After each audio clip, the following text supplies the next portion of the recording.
Je suis géologue et plus particulièrement sédimentologue, c'est-à-dire j'étudie les sédiments au fond des lacs.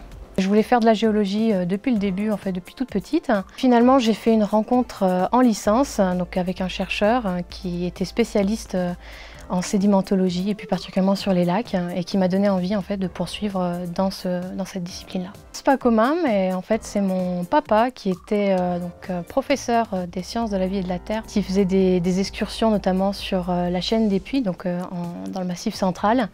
Et donc connaître le fonctionnement des volcans et toute la géologie qu'il y a derrière, ça m'a donné envie d'en savoir plus. C'est vraiment la passion qui m'anime, qui me fait lever chaque matin pour pouvoir répondre aux questions que je me pose en fait dans ma thèse.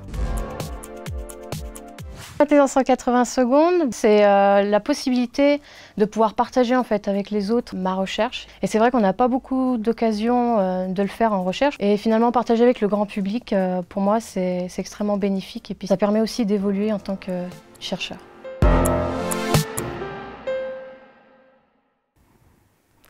Bonjour à tous. Alors moi, j'étudie les paléo-environnements, c'est-à-dire les paysages dans lesquels ont évolué les sociétés du passé. Mon terrain de jeu est la Croatie, et plus particulièrement des petites îles au nord, qui forment ce que l'on appelle l'archipel du Kvarner. La Croatie et ses milliers d'îles paradisiaques, ça donne plutôt envie d'aller en vacances.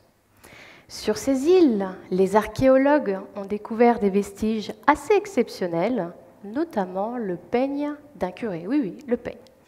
Mais alors, ce qu'ils ne savent pas vraiment, c'est quand ces populations sont arrivées sur ces îles, ni de quoi elles vivaient. C'est pour ça qu'ils ont fait appel à moi, une géologue.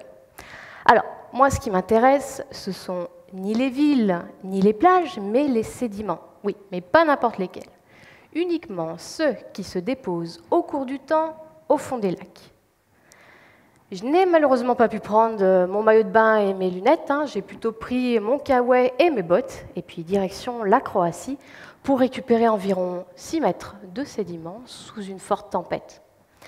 Ces sédiments, je vais leur faire passer une batterie d'analyse, un peu comme les indices d'une enquête policière, non pas pour savoir qui est le criminel, mais pour répondre à certaines questions. Y avait-il des arbres autour des lacs, et lesquels? Y avait-il des hommes ou pas d'hommes? Ces hommes, ils cultivaient quoi? Des céréales, de l'olivier, de la vigne? Ils élevaient des animaux? Eh bien, c'est toutes ces questions auxquelles je cherche à répondre.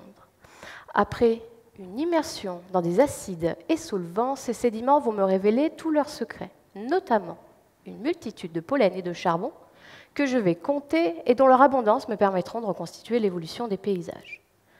Alors, après 40 000 pollens comptés, soit un tiers de ma thèse, j'en ai déduit qu'il y a 8 500 ans, l'homme était déjà présent sur ces îles et qu'il cultivait des céréales.